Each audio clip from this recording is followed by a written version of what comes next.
株式を購入するよりもコールを購入することの最大の利点の一つは、潜在的な利益から利益を得ながら、潜在的な損失を制限できるという事実です。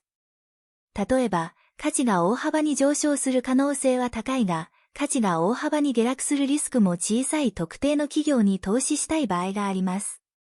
株を購入した場合、価値の上昇から恩恵を受けることができますが、価値の下落にもさらされることになります。例えば、これらの株が20ドルで取引されており、1000株を購入することにしたとします。30ドルまで上がれば、1000株を売却して1株あたり10ドルの利益を得ることができます。これにより、合計1万ドルの利益が得られます。したがって、取引に対して発生した手数料は、利益に追加のボーナスに過ぎません。ただし、損失を削減することを決定する前に10ドルに下落した場合、1万ドルを失うことになります。ここで、代わりに株式のコールオプションを購入することに決め、1000のコールをそれぞれ1ドルで購入し、行使価格20ドルで1000株を購入する権利を与えたとします。株価が30ドルに上昇すると、20ドルで株式を購入し、すぐに30ドルで売却して1万ドルの利益を得ることができます。もちろん、オプション契約に費やした元の1000ドルを考慮に入れる必要がありますが、それでも合計9000ドルのリターンを得ています。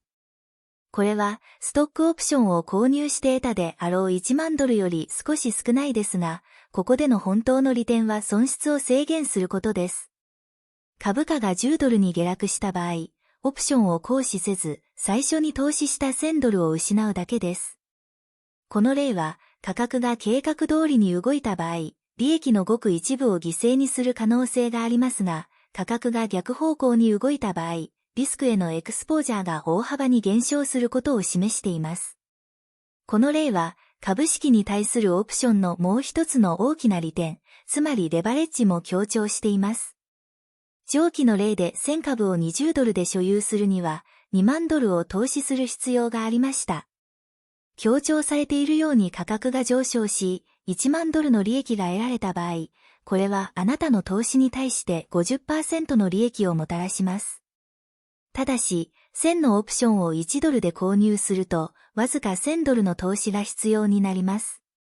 株価が30ドルに上昇し、総利益が9000ドルになると、投資収益率が 800% になります。